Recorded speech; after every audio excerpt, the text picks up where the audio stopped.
Hello everyone, this is the LEGO Batman Movie Two-Face Double Demolition Set.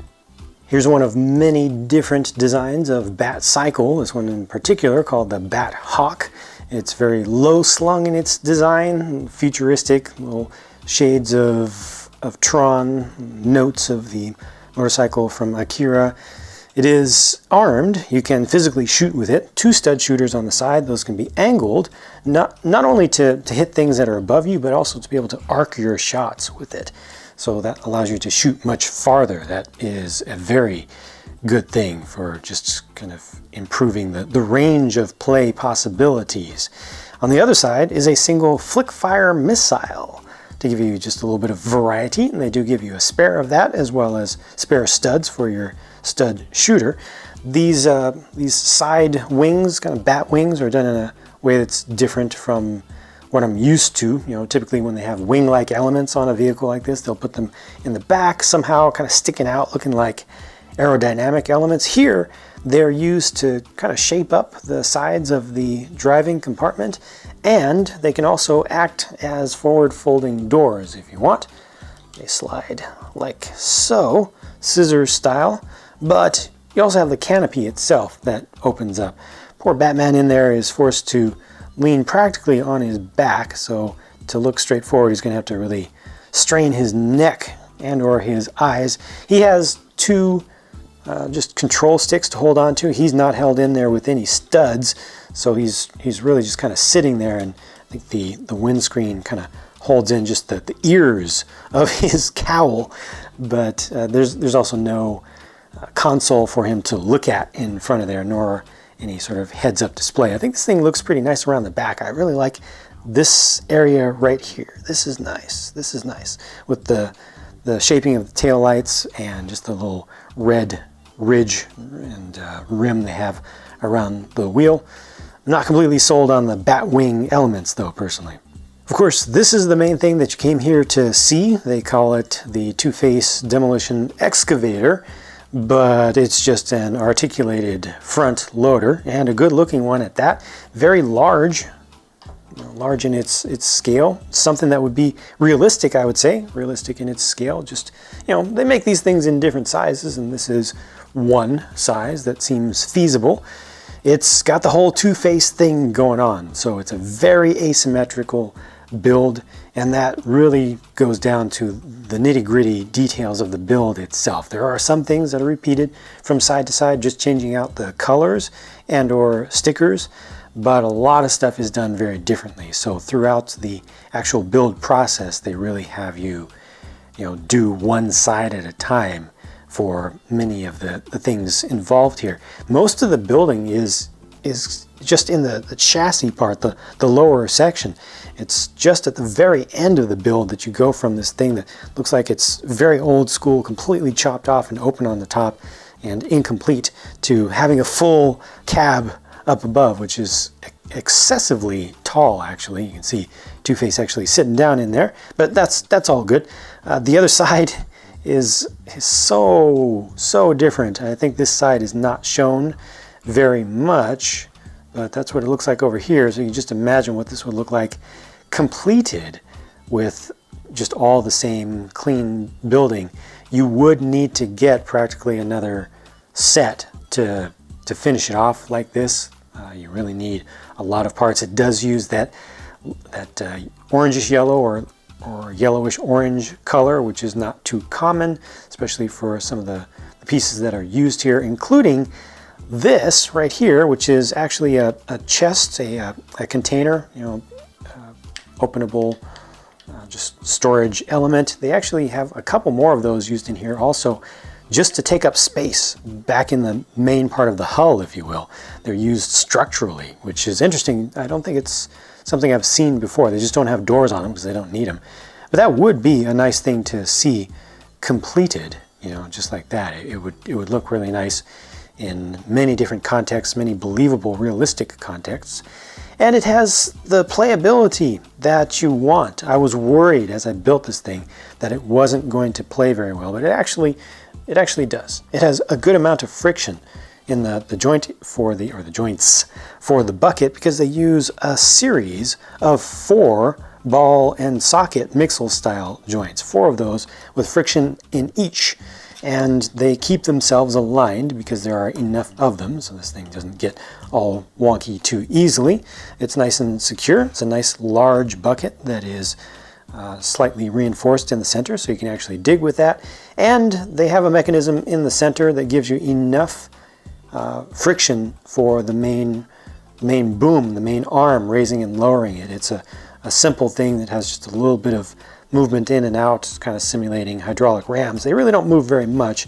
It's more rotation, friction on rotation, but this is able to actually lift up.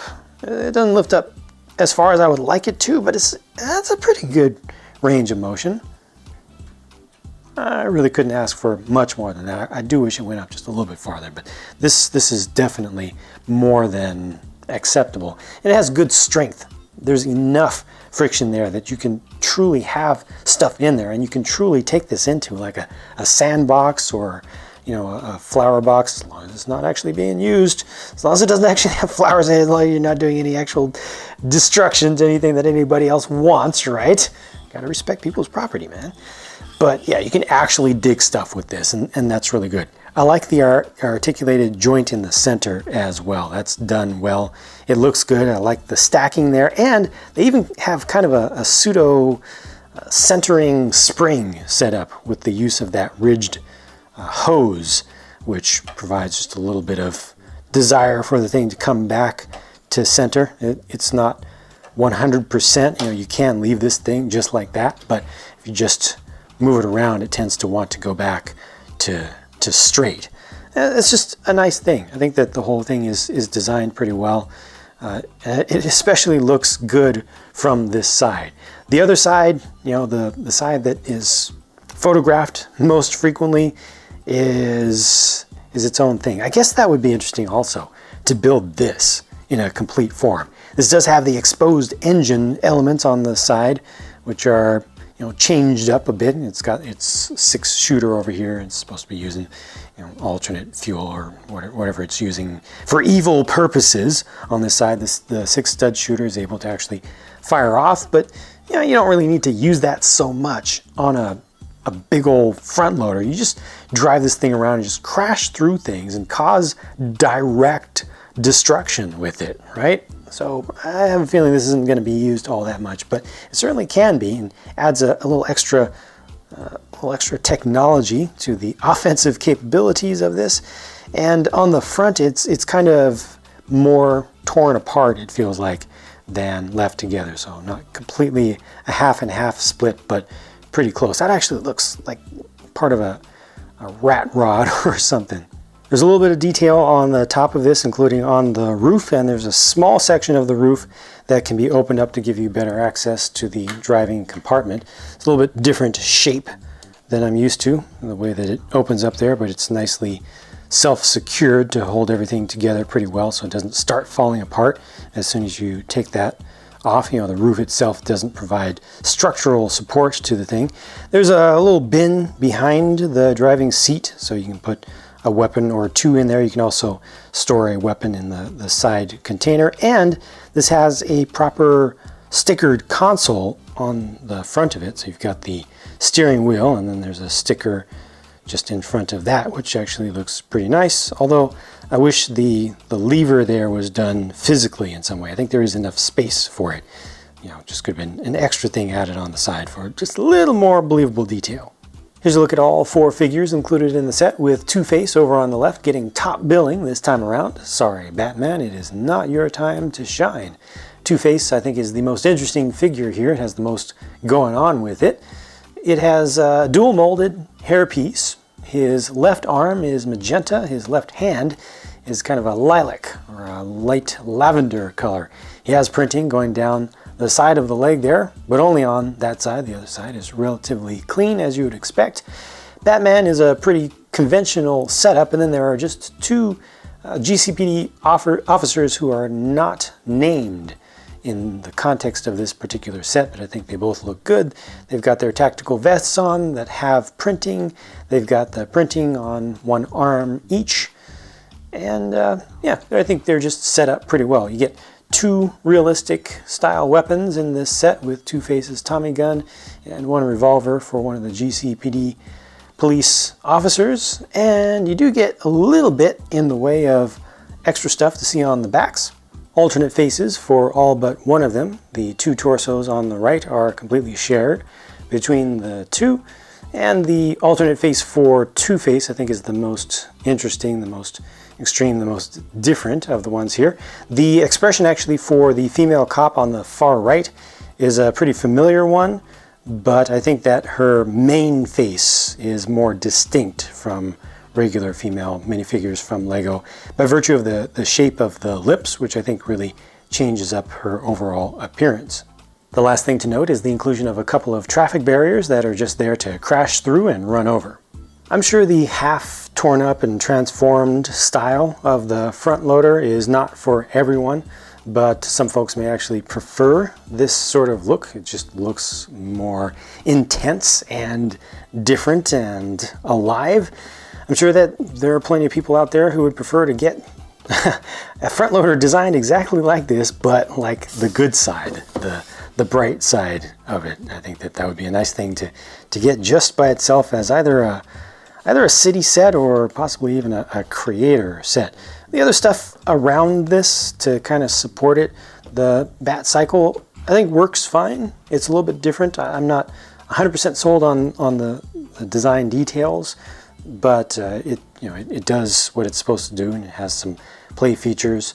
The figures I think are good. I think all of them, including just the supporting characters of the GCPD officers. Overall, I feel like it's a successful set if you like what you see. Take a close look at it. If it really strikes you in a positive way, just looking at the elements of it and seeing how everything moves and stuff, I believe that you will be happy with this in person because it's a good, solid build. It was a good experience to put it together, and it just has good durability and just general good practices that are all put together here. So if there is anything that you would like to say in particular about this set, please feel free to leave a comment about it. Otherwise, I will be moving on to starting my work on the next video, and I'll be talking to you again as soon as I can. Thanks for watching.